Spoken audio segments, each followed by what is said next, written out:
Ok, né?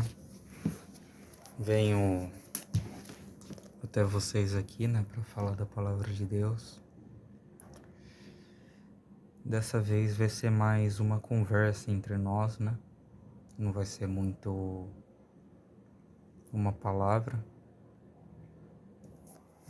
Vai ser alguns conselhos, algumas verdades faladas que eu sinto em transmitir do meu coração para vocês, né?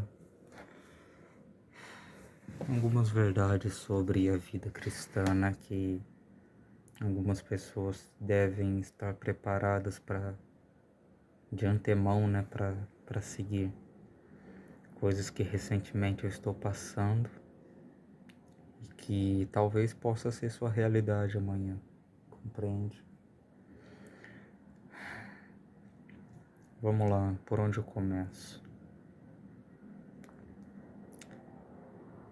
Bem, primeiramente nós nascemos, né? Nós vamos vir a esse mundo através de nossos pais, né?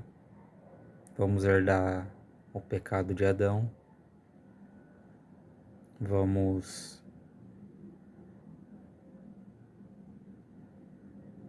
conhecer a Cristo e vai começar a nossa caminhada cristã. Porém, nós nascemos sozinhos. No meu caso, eu tive um irmão gêmeo, só que isso não nos ausenta da solidão que a gente vai passar durante a nossa vida, sabe? A gente sempre, em alguns momentos de nossa vida, a gente vai se sentir sozinho.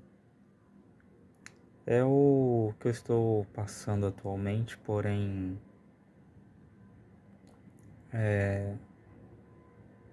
mantendo, né, em mente que Cristo está comigo, não que eu estou completamente sozinho.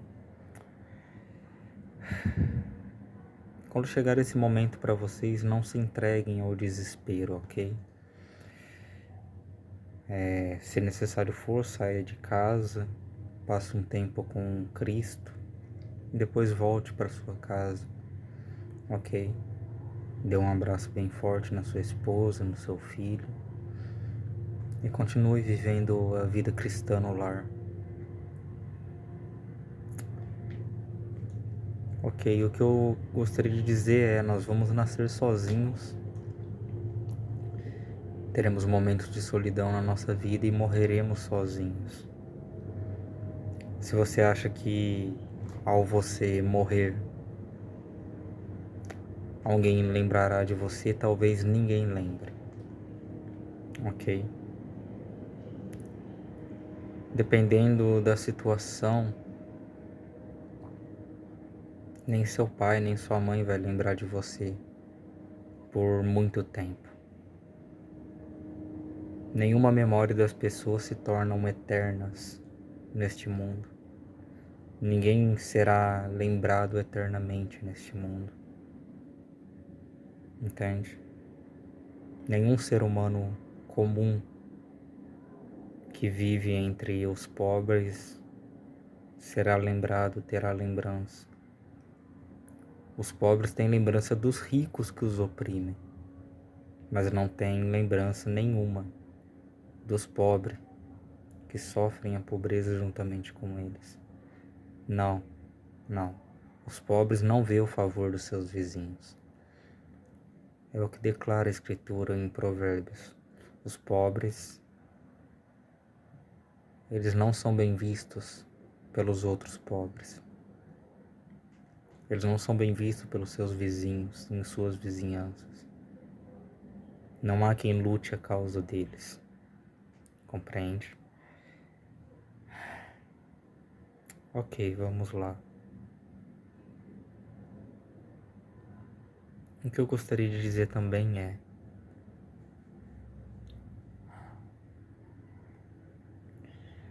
por mais que nós andemos no caminho da paz, no caminho de Cristo, a gente não está ausente de sofrer. Nós nunca entenderemos Cristo, nunca em nossas vidas. Podemos estudá-lo o quanto quisermos, Os caminhos de Deus não podem ser compreendidos pelos homens, nem mesmo pelos maiores homens de Deus, ok? Ninguém compreende os caminhos de Deus e como Ele faz as coisas e o porquê que Ele nos permite sofrer. Ninguém sabe o porquê que Ele faz essas coisas. E eu atualmente estou nesse dilema de não saber o porquê tais coisas acontecem assim. Eu não entendo. Eu realmente não entendo e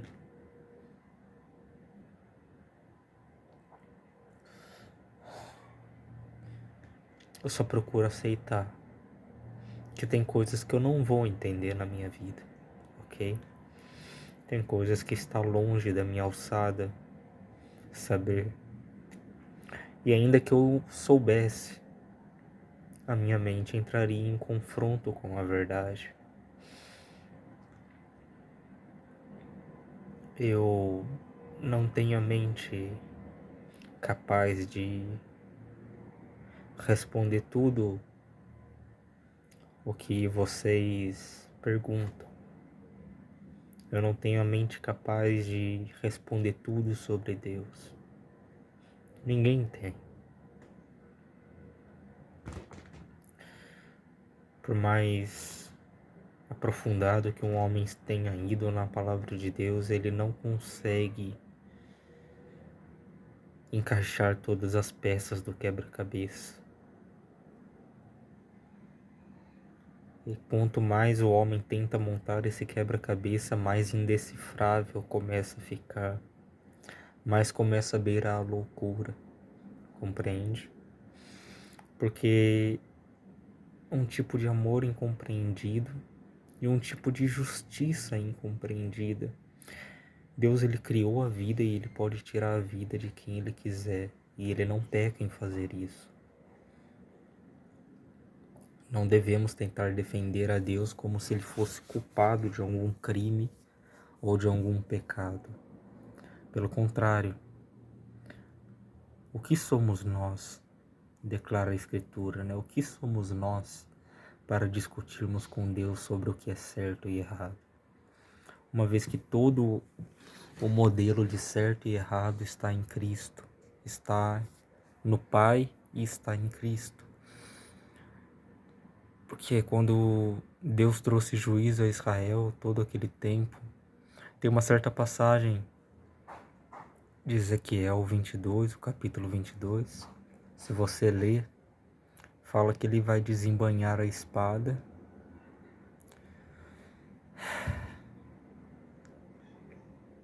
e ela não tornará mais a bainha.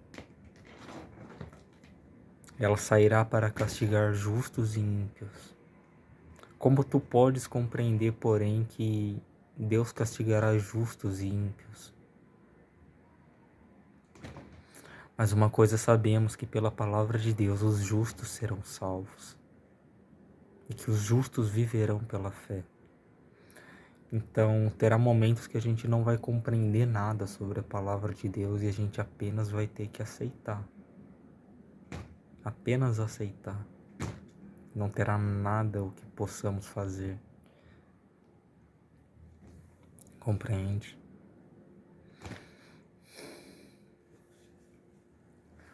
Uma coisa que eu posso dizer a vocês: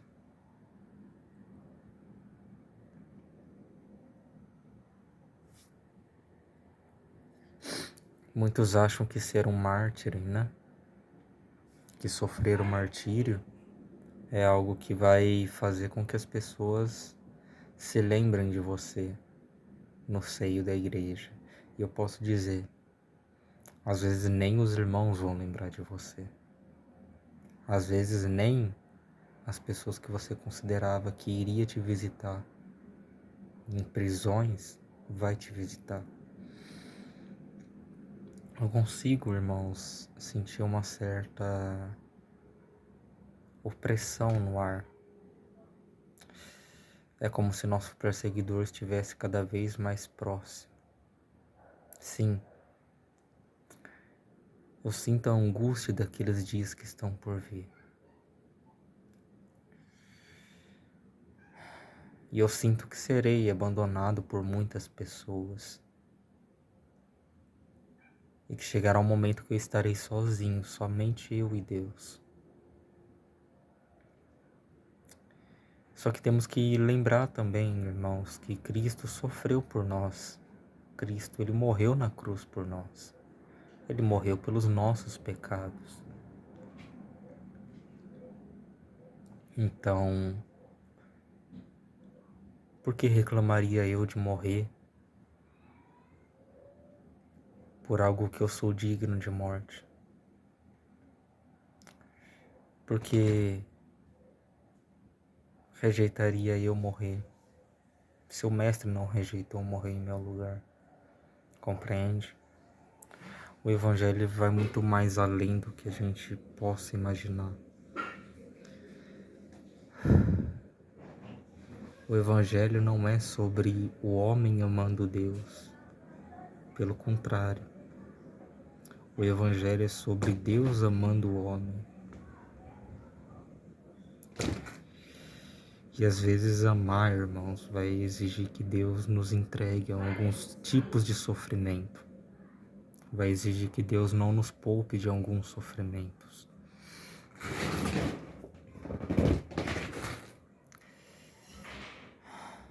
Para que o amor dele cresça, para que ele possa ser resplandecido na vida de outras pessoas. O sofrimento revela Cristo em nós. Suportar o sofrimento revela Cristo em nós. Ok?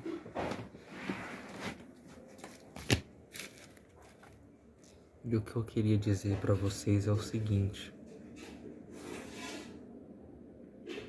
Que o amor e a misericórdia de Deus, eles são eternos. A palavra de Deus diz que a ira dele dura um momento, mas que a sua misericórdia dura para todo sempre, né? Porém, é necessário lembrarmos que não somos mais do que o mundo. Se há alguma diferença nós conhecemos a verdade, só isso. Nós conhecemos a verdade e essa verdade nos libertou de uma mente cativa em pecados. Cristo nos salvou e essa é a única diferença. Quer dizer que somos melhores que eles? Não. Não somos melhores que eles. Na verdade, quando a gente perde de vista quem nós somos, que é que somos pecadores, nós acabamos fazendo como os fariseus. Começamos a orar de nós para nós mesmos. Começamos a desprezar as pessoas e a estimar nós mesmos como pessoas completamente acima da média, né? Começamos a querer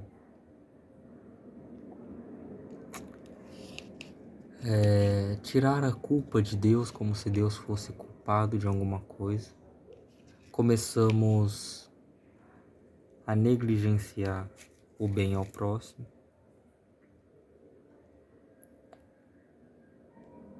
Quando perdemos de vista quem nós somos, começamos a justificar a nós mesmos, usando a própria palavra de Deus como o mundo faz, como muitas pessoas no mundo fazem, dizendo não nos julguem, dizendo não julgueis, né? Ok. As pessoas usam a palavra de Deus como permissão para pecar, ok? É como se eles dissessem, não fale dos nossos pecados. Não queremos saber dos nossos pecados. Queremos continuar vivendo no pecado. Só que não é assim. O Evangelho ele começa com a exposição do pecado. E por que eu estou falando disso, irmãos? Justamente porque chegará momentos na sua vida em que a verdade não será facilmente aceita por você. Como para mim também, muitas das vezes, não é facilmente aceita. Compreende?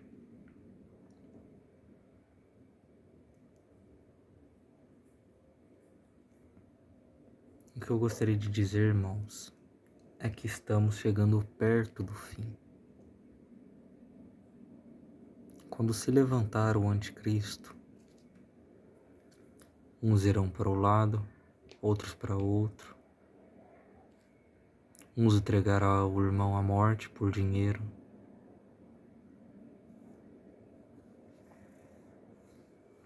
Quando vos entregares à morte, lembrem de Cristo. Lembrem como agiu Cristo com Judas Iscariotes. Lembra que quando foi beijado na face, sabendo quem era o que traía ele, o próprio Jesus o chamou amigo. Não crie inimizades, não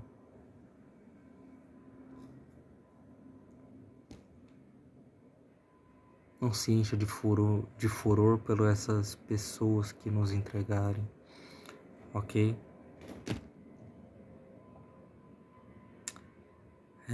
Passaremos algumas tribulações, algumas angústias na vida.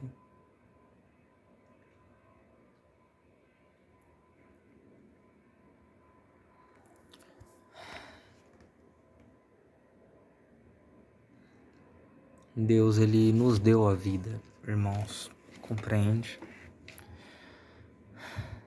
Não qualquer vida, mas a verdadeira vida. Você lembra o que diz a Escritura?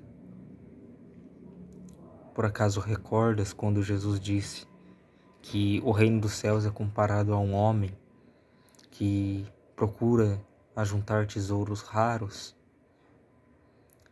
e ao encontrar um tesouro de grande estima, ele vai e vende tudo que possui por causa daquele tesouro? Pois então, este tesouro é Cristo, é a eternidade, é a vida eterna que está em Cristo.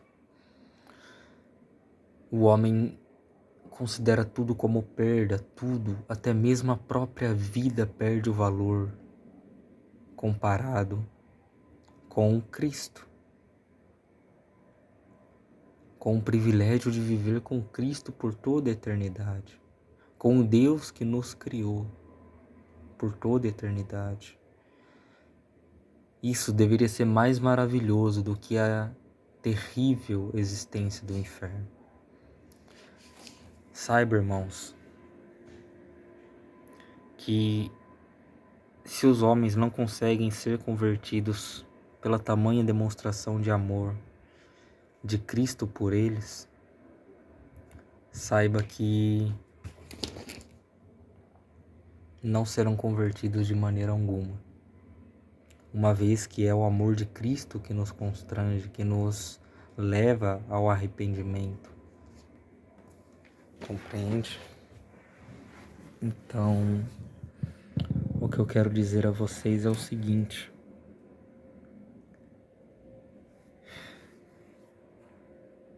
considere tudo como perda por relação a Cristo, a fim de viver uma vida honrosa para Cristo, não dando motivo algum para que as pessoas fiquem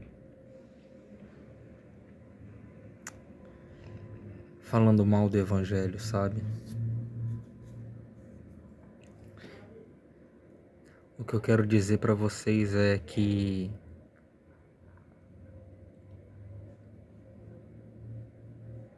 não serão todos que serão arrebatados. Serão uma minoria que será poupada por Deus. Deus escolherá quem será poupado, quem não será. Só que temos que ter em mente o seguinte, que Ele nos escolheu, Ele nos chamou por meio de sua predestinação, nos chamou antes que nascêssemos, antes que fizéssemos bem ou mal, e nos preserva no tempo presente, cuidando da nossa salvação. E no momento da angústia, no momento em que estamos dando a nossa vida por Cristo, em prisões, em sentenças de morte, Cristo está lá para nos fortalecer, assim como o Pai fortaleceu a Cristo. Ou você acha que Cristo fez aquilo pela força humana dele? Compreende? Porque ele disse o seguinte: chegará um momento que ficarei só. Só que o Pai está comigo. Jesus tinha consciência disso, que os discípulos abandonariam a ele e deixariam ele só para morrer. Os discípulos fugiriam com medo da morte. Só que Cristo se entregou à morte. Tem algum dos evangelhos que diz o seguinte, que Cristo disse: eu sou Jesus que vocês procuram, mas deixa aí estes. E relata a Escritura que ele fez isso para que se cumprisse a Escritura que diz: todo aquele que o Pai me deu, eu não perdi nenhum, exceto o filho da perdição, que era Judas. Ok? Então, nesse exato momento, também devemos ter em mente isso, que nós devemos nos sacrificar um pelos outros, a fim de tentar poupar por um tempo a vida uns dos outros, ok?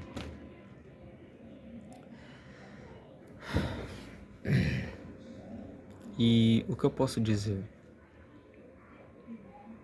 Nós viemos sozinhos ao mundo,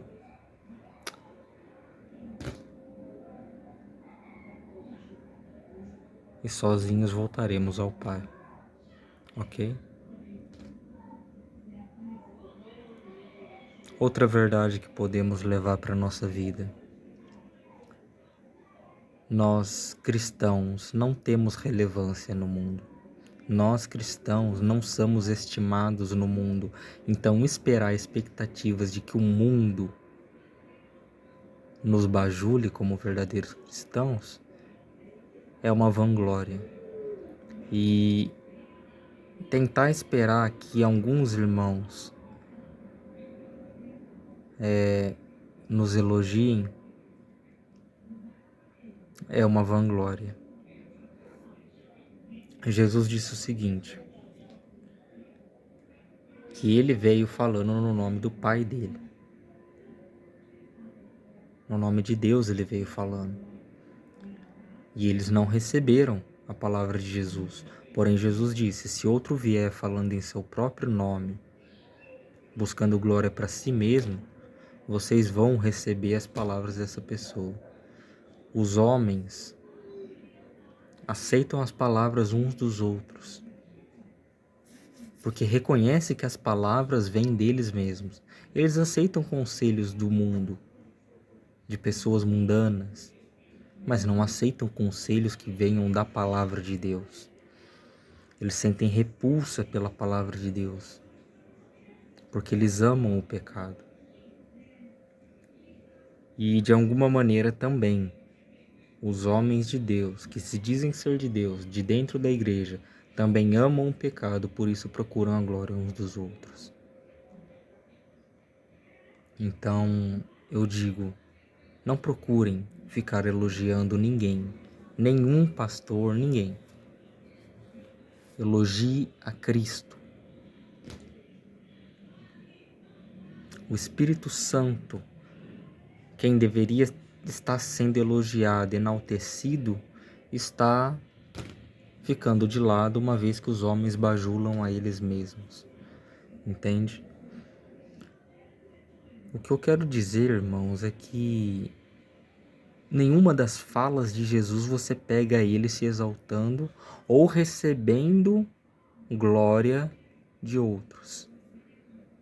entende? Em nenhum momento você vê Jesus aceitando elogios de outro. Tanto que o jovem rico disse: Bom mestre, o que farei para herdar a vida eterna? Ele disse: Por que me chamas bom? Há um só que é bom, que é Deus. Não quer dizer que Jesus não era bom, meus amigos. Quer dizer que Jesus não estava querendo aceitar a glória para si. Ele converteu a glória que o homem estava dando a ele para Deus. Entende?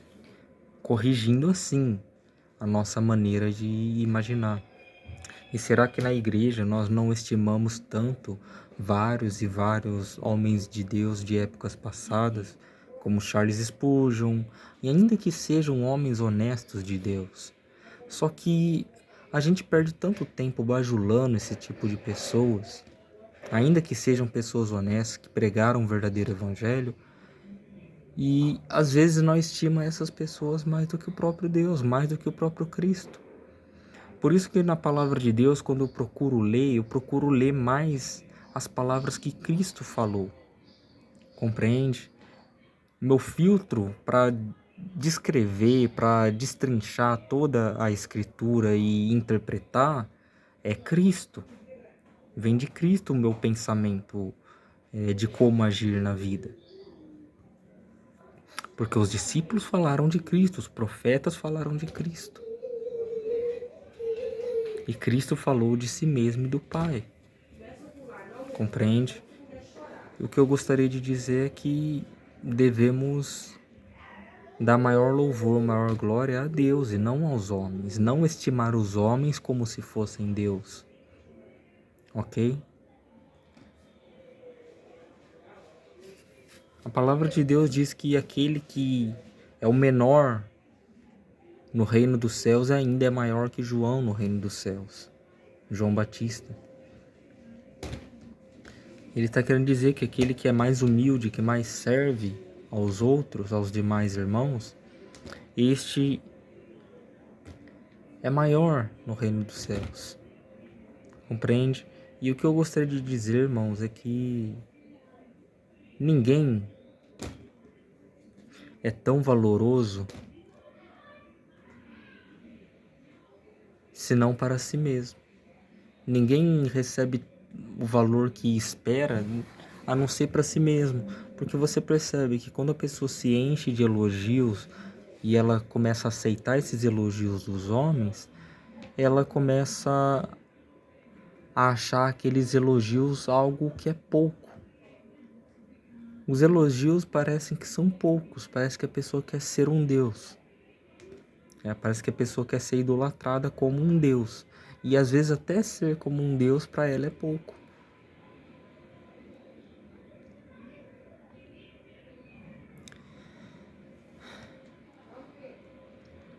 Outra verdade também que podemos levar para a nossa vida.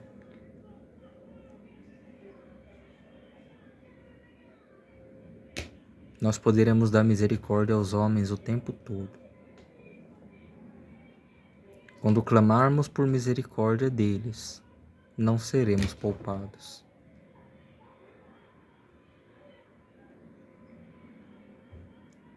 Os homens têm consigo a herança da ingratidão do pecado. Nós todos somos ingratos, todos, sem exceção. Do mais velho ao mais novo, todos são ingratos.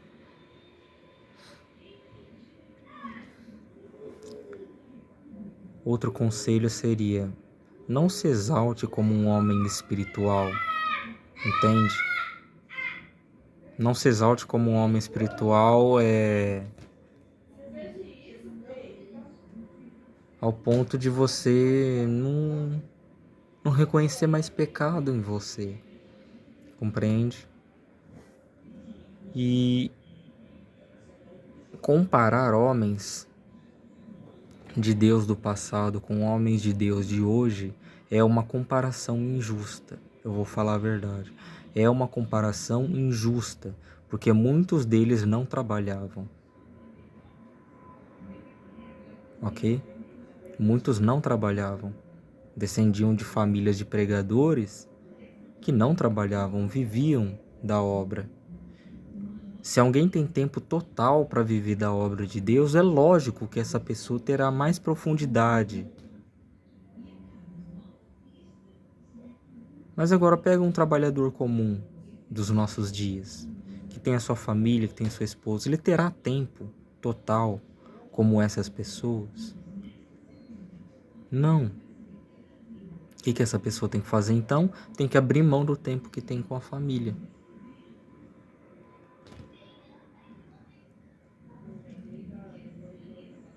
Tem que abrir mão do tempo que tem com a família para evangelizar, para fazer essas coisas. E é o que a Escritura orienta. Convém que aqueles que são casados sejam como se nunca fossem casados, né?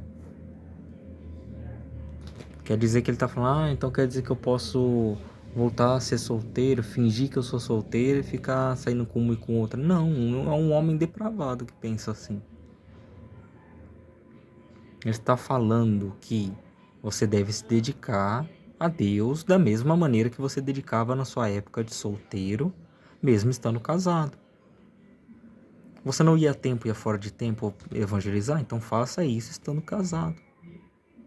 É isso que ele está querendo dizer. Ele não está falando em nenhum momento que você tem que largar da sua esposa ou fazer algo do tipo. Compreende? Mas sem deixar de fazer as obrigações do lar também. Compreende? Assim, em outras palavras, também tem algo que eu gostaria de falar sobre algo que recorre no nosso meio. Isso não é indireta para ninguém, ok? Mas é algo que recorre no nosso meio que as pessoas falam. Ah, se você não vive o evangelho, você não pode pregá-lo no púlpito. Ok, se for falar disso, eu não vivi o evangelho, eu não posso pregar no púlpito. Se for esse o caso, então Paulo não podia pregar o evangelho porque ele matou vários irmãos. Tenta rebater este argumento, consegue? Ora, Paulo matou um monte de pessoas que eram cristãs. Paulo matou. Assassinou essas pessoas brutalmente. Então por que ele estava pregando o evangelho? Ele não era exemplo, então, para os outros. Ninguém tinha que seguir o exemplo de Paulo. Se ele estava ali, não estava dando exemplo, entende? Naquela época, se os pecados que a gente comete no passado não nos permite pregar a palavra de Deus, então que fique o mundo condenado, então. Se é assim que vocês preferem.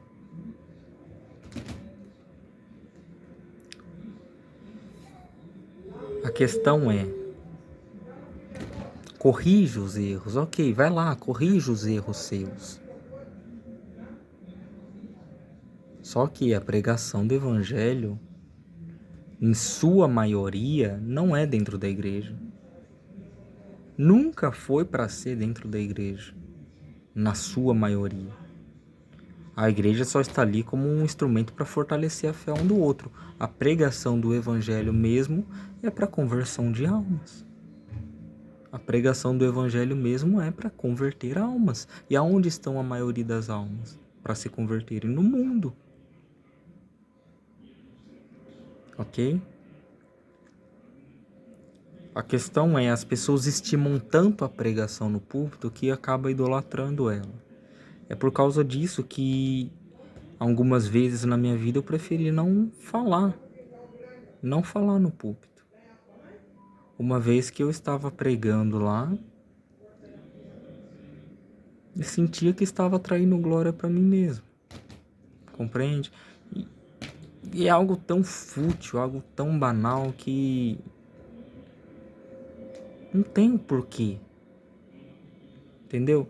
Eu não sinto que eu fui chamado ali para ficar pregando no púlpito, uma vez que eu me sinto melhor pregando na rua. Ok? O meu chamado, irmãos, não estranhem isso. O meu chamado não é para pregar na igreja, não é para pregar para os outros na igreja que estão firmes. É para pregar para os que estão lá fora. Só que tem aqueles que estão dentro da igreja e pensam estar firmes, né? E é o que orienta a escritura. Aquele que pensa estar firme, tome cuidado para que não caia. Então nunca se veja firme o suficiente ao ponto de começar a fazer coisas que você antigamente não fazia. Como por exemplo, a pessoa que pensa que está firme o suficiente, ela começa a não querer depender de Deus para vencer o pecado, por exemplo. Ela acha que pode vencer por si mesma. E nesses momentos que ela já caiu no pecado. Entende? Então, permaneçam firmes no amor de Cristo, né? Mas essas são as verdades. Nem todos que estão na igreja são irmãos. Às vezes alguém que está do seu lado ali vai te trair. Por ouro, por prata, como o Judas fez com Jesus. Vai vender você. Ou por inveja, ou por rivalidade, seja lá o que for, mas não vai suportar a verdade. É o que diz nos últimos tempos. Os homens apostatarão da fé, dando ouvidos a doutrinas de demônios, e amontoarão para si doutores segundo suas concupiscências, suas cobiças. Se ele cobiça mulher, então ele vai procurar um doutor que o incentive a cobiçar a mulher. E quando fala doutores, pode dizer, não está ligado somente à pregação do evangelho, está ligado a tudo no mundo. São psicólogos, são coaches, qualquer pessoa no mundo que incentive o seu pecado são esses doutores aí, que as pessoas amontoam para suas concupiscências, para mascarar suas concupiscências, né? Tanto que a depressão, ela virou um assunto que, tipo assim, ao falar que aquela tristeza, aquela depressão não é raiz de um pecado, você começa a tirar a culpa do homem. O homem já não é culpado. Se é uma doença, o homem não tem culpa. Compreende? Mas cadê? A prova de que a depressão é doença não tem. Você só tem que aceitar que é uma doença, porque eles dizem. E aí você vê, a maioria das coisas cotidianas viraram doença. Por exemplo, ó, bipolaridade. Você vai no mercado, vai escolher entre um doce ou um salgado para você escolher. Você não consegue se decidir. Para eles, você é bipolar. Você é doente. Atualmente começaram a falar até que adultério é doença mental.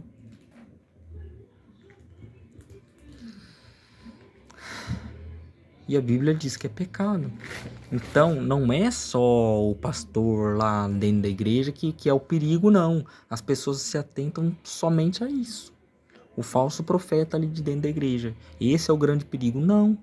E as escolas que ensinam ideologia de gênero? Não é doutores amontoados segundo suas concupiscências?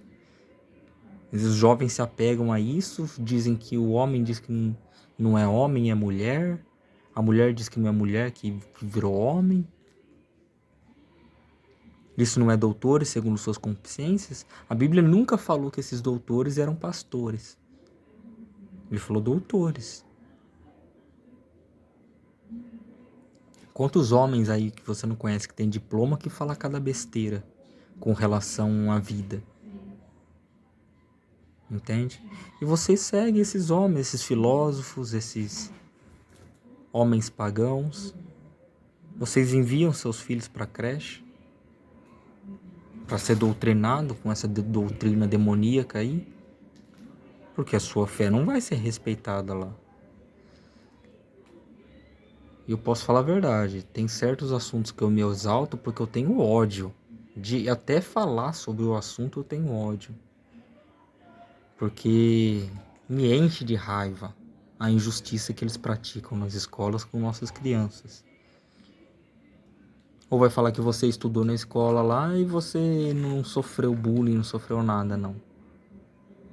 não sofreu escárnio, não. Você sabe como que é quando tentam falar da palavra de Deus lá dentro. Você sabe como que é essas pessoas. E você ainda não tem grande coisa. Se seu filho não virar gay ou lésbica,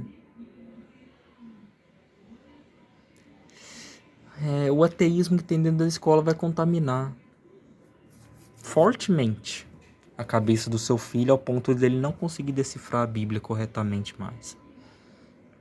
Se é que os pais têm ensinado o verdadeiro evangelho, né? Porque sobre essa questão, os ímpios, eles estão até à frente de saber, de conhecer qual que é o verdadeiro evangelho. Eles sabem qual é, só sentem repulsa, não querem viver. O amor de Deus, ele tem um limite, ok? A misericórdia de Deus atende um limite, não é para sempre. Isso aí é a hipergraça, né, que as pessoas criam.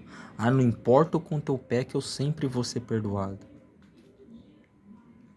Você acha que Jesus, Deus, vai permitir que alguém se aproveite do sacrifício do seu filho como uma porta para que ela entre e se satisfaça com seus pecados? Você acha que Deus vai dar por inocente aquele que profana o sacrifício de seu filho na cruz? Porque viver dessa maneira, permitindo o pecado na sua vida, mesmo depois de ter conhecido a graça, é profanar o sacrifício santo de Jesus na cruz, o sacrifício que uma vez te salvou. Ok? Então não permita o pecado, não viva como se o pecado fosse normal. Normal para os santos é a santidade, normal para os ímpios é a incredulidade e a impureza, né? Que é o contrário à santidade, à santificação. Para eles, ser profano é normal, como para nós também era. Agora que somos da luz, o normal deve ser andar na luz e não nas trevas, ok? Então, graça e paz a todos vocês. Consegui desabafar com relação a algumas coisas, né? Porém, permaneçam neste caminho, ok? Permaneçam neste caminho. Em nome de Jesus, ok? Permaneçam nesse caminho e andem em retidão juntamente com Cristo. Não desviando nem para a direita nem para a esquerda. Pisando os terrenos da morte, ok? Vagando por uma terra completamente obscura, porém resplandecendo uma luz, a luz da verdade e do conhecimento de Cristo aos homens, resplandecendo a alegria do Espírito Santo e o amor e a paz, né? E também a santificação, sem a qual nenhum homem verá Deus sem a santificação, ok? Graça e paz a todos, Deus abençoe.